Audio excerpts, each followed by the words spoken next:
Mukhang natagpuan na ng Los Angeles Lakers ang perfect na frontcourt partner para kay Luka Doncic, walang iba kundi si DeAndre Ayton.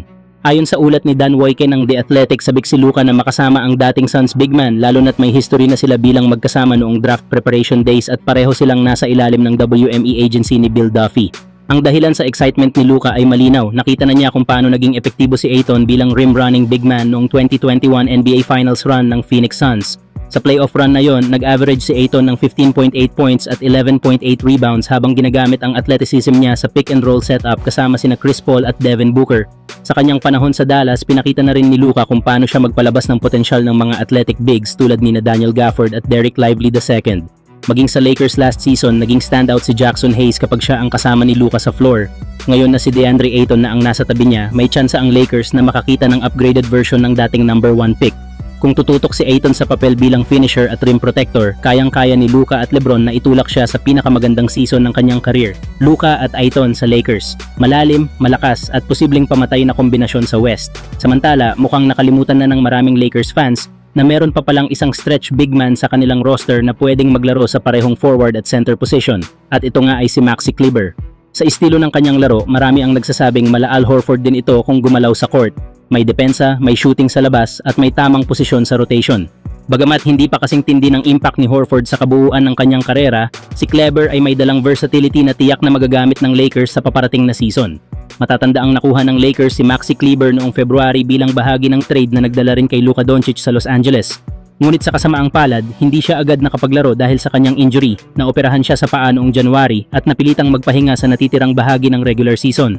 Bumalik lang si Kleber para sa isang maikling paglahok sa Game 5 ng playoffs kontra Minnesota Timberwolves kung saan ipinakita niyang kaya pa rin niyang makatulong sa team kahit galing sa injury. Kung ikukumpara kay Al Horford na isa ring target ng Lakers ngayong off-season, pareho silang may kakayahang tumira mula sa labas at magbigay ng floor spacing. May depensa rin silang pareho at mahusay magbasa ng opensa ng kalaban.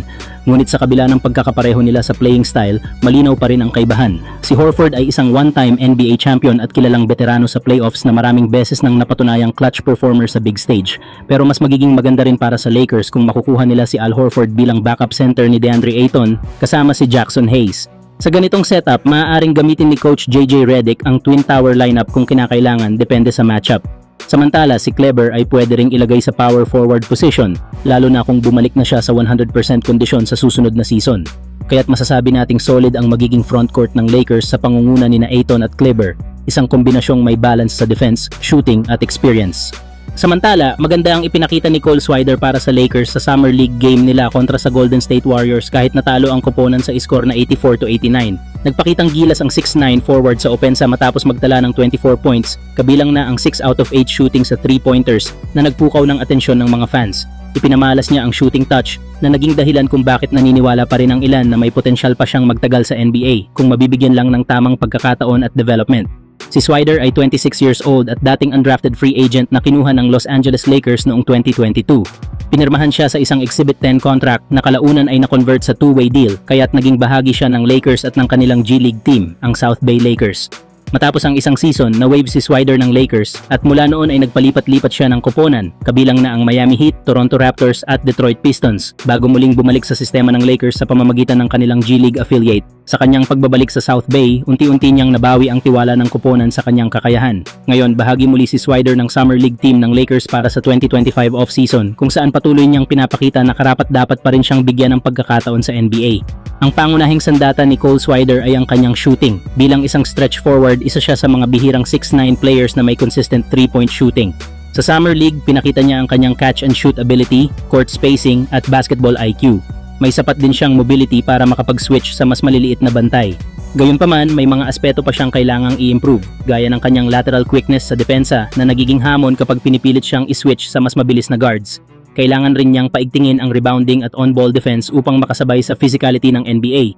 Sa kabila nito, kung mapapaunlad pa niya ang kanyang depensa at katawan, si Cole Swider ay maaaring maging isang solid role player para sa anumang koponang nangangailangan ng floor spacer na may taas at shooting range.